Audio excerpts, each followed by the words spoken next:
تجھے نہیں پتا جب اس کی 6 بیٹیوں کی شادی ہوئی ہے میرے اندر روحانیت کتنی بڑی ہے. فرمایا پھر 12,000 آیا ہے تو 2-4 بچیاں پھر گئی ہیں. تجھے نہیں پتا میں اندر سے راضی کتنا ہوں. میں تیری نوکری کرتا رہوں گا, پتہ نہیں اللہ کتنی بیٹیوں کو بیاہ دے گا.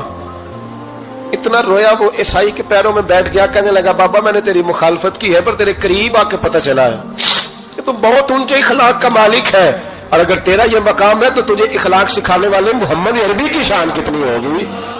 ظالم کی بولیے جاتے نہیں لوگ جھوٹے گواہ بن کے. وکیل صاحب کو نہیں پتا ہوتا کہ یہ بندہ مجرم ہے جو میرے پاس آیا. کیا مجرموں کے وکیل نہیں ہوتے؟ بولے تو اس کو پتا نہیں ہوتا وکیل صاحب کو کہ یہ صاحب مجرم ہے, میرے پاس مقدمہ لے کے آئے. اور اگر بے ادبی نہ ہو جائے تو میرا خیال ہے قاضی عدالت کو بھی پتا ہوتا ہے کہ مجرم کون ہے اور مظلوم. میرے نبی پاک صلی اللہ علیہ وسلم نے اس قدر زیادہ سختی فرمائی اس مسئلے میں. فرمایا جس کو پتا تھا کہ فلاں آدمی ظالم ہے, ظلم کر رہا, پھر وہ ظالم کا گواہ بنا یا اس نے ظالم کی مدد کی, کتنی کی؟ شارحین لکھتے ہیں چاہے اس نے ایک جملہ بول کے کی, چاہے ایک, سارے بولیے, چاہے ایک غریب کو اس نے ظلم کیا تو کہتے ہیں علاج یہ سی, چاہے ایک جملہ بول کے کی. شارحین اس حدیث کی شرح میں لکھتے ہیں ایک جملہ بول کے چاہے مدد کی. جس بندے نے کسی ظالم کی مدد کی کسی مقدمے میں یا کسی صورت میں اور اسے پتا تھا یہ ظالم ہے, میرے نبی پاک صلی اللہ تعالی علیہ وسلم فرماتے ہیں اگر اس نے مدد کی, ابھی ظالم کی بات نہیں ہو رہی, ظالم کے مددگار کی بات ہو رہی, اگر کسی نے ظالم کی مدد کی تو حضور فرماتے ہیں خدا بھی اس سے بری و ذمہ ہے, رسول بھی اس سے بری و ذمہ ہے. سنبھال کے رکھے اپنی نمازیں, قربانیاں, حج, زکوٰۃ سنبھال کے رکھے. اگر ظالموں کا مددگار ہے, الیکشن آ لینے دے, آپ کو نظر آ جائے گا کون کون ظالموں کا مددگار ہے, نظر آ جائے گا. اپنی جیب سے لوگ پیسے دے کے ظالموں کی مدد کریں گے, ان کے فلیکس چھپوائیں گے, بورڈ لگوائیں گے, جیبوں سے پیسے دے کے. ہم نے خود آگ لگائی ہے چمن میں اپنے, بے سبب گردش ایام کو الزام نہ دو, ہم نے خود نور کا ظلمت سے کیا ہے سودا, کر کے توہین سحر شام کو الزام نہ دو. ظالموں کے مددگار میدان میں آ گئے, یہ چھوٹا لفظ نہیں. میرے حبیب پاک صلی اللہ علیہ وسلم نے فرمایا جو ظالم کا مددگار ہے سن لے, جو سجن کے ساتھ کچہری جاتا ہے, وہ یاد رکھے جو دوست کا گواہ بنتا ہے, وہ یاد رکھے جو کہتا ہے میں مانگی گیا تھا, مجھے بلایا گیا تھا قبضہ چھڑانے کے لیے کسی غریب بیوہ کی جائیداد پہ, کب وہ سن لے تو مدد کر کے نہیں آیا, تو خدا کے ذمے سے نکل گیا. رسول پاک نے فرمایا تیرا میرا تعلق ختم ہو گیا, تو ظالم کا مددگار ہو گیا. پھر تو کہتا میں بے چین ہوں, میں بے قرار ہوں, میں آزمائش کا شکار ہوں. پلٹ کے دیکھ تو صحیح تیرا گناہ کتنا بڑا ہے. میرے نبی پاک صلی اللہ علیہ وسلم کا ایک اور فرمان سن لیں, ابن ماجہ ابو داؤد میں موجود ہے. اس حدیث کو آپ نے یاد کر لینا ہے, کر لیں گے انشاءاللہ, سارے کہیے انشاءاللہ کر لیں گے یاد.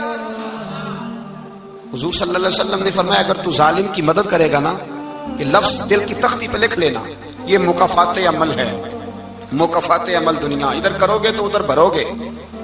فرمایا اگر تو کسی ظالم کی مدد کرے گا, سن لے حضور کا فرمان ہے, اگر تو ابن ماجہ ابو داؤد سیاہ میں موجود ہے, فرمایا اگر تو کسی ظالم کی مدد کرے گا تو رب تعالیٰ مرنے سے پہلے تیرے اوپر بھی ظالم کو مسلط کر دے گا. تیرے اوپر بھی ایک دفعہ ظلم ضرور ہوگا اگر تو ظالم کی, وہ کسی صورت میں بھی ہو سکتا ہے, کسی صورت میں بھی تیرا بیٹا ہی اٹھ کے ظلم کر دے گا, تو الجھ جائے گا, کسی نہ کسی جگہ تیرے لیے تباہی کا سامان ہوگا, تیرے اوپر ظلم ہوگا, اس لیے کہ تو ظالموں کا مددگار ہے. چاہیے یہ تھا کہ تو مظلوم کی مدد کرتا, انسانی ایمانی یقین کا فریضہ سر انجام دیتا, تو ظالموں کا مددگار ہو گیا. ٹٹول کے دیکھ لیں, رزلٹ نکال کے دیکھ لیں, ہمارے زمانے میں ظالموں کے مددگار زیادہ ہیں. اتنی لمبی زبانیں نکال کے ظالموں کی مدد کرتے ہیں. بڑے بڑے کالم نویس اللہ نے انہیں قدرت دی لکھنے کی, تو اپنا قلم ظالموں کی مدد میں خرچ کرتے ہیں. وہ لوگ جن کو اللہ تبارک و تعالیٰ نے قدرت دی, ہمت دی, طاقت دی, کچھ لوگ ان کے حلقہ احباب میں وہ اپنے لوگوں کو استعمال کر کے ظالموں کی مدد کرتے ہیں, ظالموں کی مدد کرتے ہیں. میرے نبی کریم سید عالم نور مجسم صلی اللہ علیہ وسلم نے فرمایا اگر تو نے ظالم کی مدد کی تو جب تک تو توبہ نہیں کرے گا رب تجھ سے ناراض ہی رہے گا. اللہ تجھ سے, اور بھائی جس سے رب بھی ناراض ہو گیا, نہ کھانا نہ پینا نہ سونا نہ جاگنا نہ نیند, پھر تیری ہر چیز تیرے لیے آزمائش ہو جائے گی, پھر تیرا سایہ بھی تیرے لیے خوف کا سامان بنے گا, پھر زندگی جیتی جاگتی لاش بن جائے گی, تو اپنے کندھوں پر اپنی میت اٹھائے پھرے گا. جب تو ظالم کا مددگار ہوگا. اور نبی پاک صلی اللہ علیہ وسلم نے فرمایا ظالموں کا مددگار بھی ظالم ہوتا ہے. ظالموں کا مددگار بھی, سارے بولے ظالموں کا مددگار بھی نہیں, کو نہیں, آپ سارے نہیں بولے, ایک دفعہ بولے ظالموں کا مددگار بھی. پکی بات ہے, ظالموں کا مددگار بھی. اللہ اکبر. جس کا یارانہ ہو, جس کا دوستانہ ہو, جو کہے میں نے نا اس کو اوکھے ویلے کے لیے ظالم کو یاد رکھا ہوا ہے. کبھی مشکل میں رکھے نہیں ہوئے لوگوں نے ظالم دوست, کہتے میں نے رکھے ہوئے ہیں. بلکہ ہمارے دیہات میں تو کہتے ہیں میں نے بازو بنائے ہوئے ہیں. کس کو بازو بنا لیا؟ ظالم بھی کبھی بازو ہوتا ہے. جو ظلم کی تلوار لیے میدان میں کھڑا ہے, قارون, حامان, فرعون, نمرود کا حال نہیں لوگوں نے دیکھا؟ اپنے زمانے میں آپ نے کتنے لوگ نہیں دیکھے جن کے سائے سے, آواز سے لوگ کانپتے تھے؟ پھر پولیس کی گاڑیوں میں وہ اس طرح مردہ پڑے کہ دنیا نے تماشا دیکھا ان کا.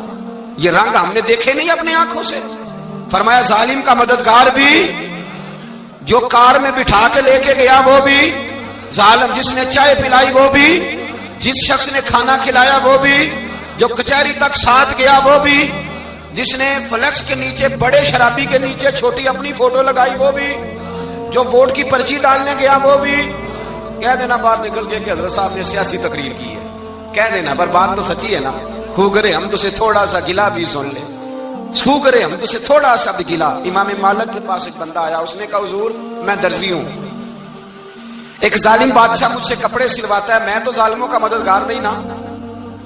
ایک ظالم بادشاہ مجھ سے, حضور میں تو مددگار نہیں نا ظالموں کا. جو فرمایا ظالموں کا مددگار بھی ظالم ہوتا ہے, تو کپڑے لے کے آتا ہے, میں سی کے دے دیتا ہوں. ذمہ داری نہیں. ایک آدمی دکاندار ہے, اس سے کوئی بندہ چیز خریدنے آئے گا تو تھوڑی کہے گا میں نے نہیں دینی, تو دے گا.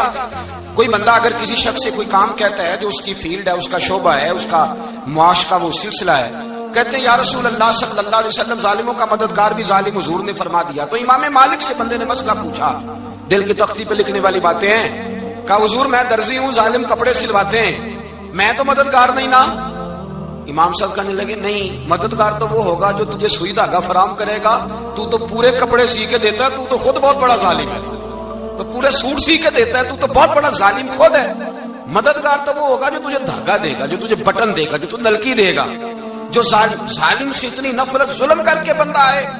یہاں تو ہمارے زمانے میں ہیرو بن جاتے ہیں لوگ. ظالم ہیرو ہے, لوگ اس سے ڈرتے پھرتے ہیں, گھومتے پھرتے ہیں, اور بہت سارے کم مزاج لوگ اس کے پیچھے ہاتھ باندھ کے پھرتے ہیں. ظالموں کی مدد کرنا, ظالموں کے ساتھ رہنا, یہ ظلم ہے, ظلم, یہ زیادتی ہے. میرے نبی پاک صلی اللہ تعالی علیہ وآلہ وسلم نے ارشاد فرمایا, یاد رکھو رب فرماتا ہے میں مظلوم کی مدد ضرور کروں گا, چاہے جلدی کروں چاہے دیر سے کروں, میں مظلوم کی مدد. اور حضور صلی اللہ علیہ وسلم نے فرمایا ہے, حضرت معاذ بن جبل کہتے ہیں حضور نے مجھے یمن کا گورنر بنایا. جب میں جانے لگا نا تو حضور نے بڑی نصیحتیں کی, بخاری میں موجود ہے. فرماتے ہیں جب میں پلٹنے لگا تو میرے رسول نے فرمایا معاذ ایک منٹ ٹھہر جا, ایک بات میری یاد رکھنا, اس کو نہ بھولنا. کہا حضور کیا؟ فرمایا دیکھنا کسی پہ ظلم نہ کر بیٹھنا, کہیں تجھ سے زیادتی نہ ہو جائے. محبوبہ پھر حضور نے فرمایا سن میرے معاذ, میں تجھے گورنر بنا رہا ہوں, زیادتی نہ کر بیٹھنا. یا رسول اللہ صلی اللہ علیہ وسلم کیا ہوتا ہے؟ تو میرے کریم نے فرمایا جب مظلوم دعا کے لیے ہاتھ اٹھاتا ہے تو عرش کا مالک کہتا ہے فرشتوں پیچھے ہٹ جاؤ. عرش کا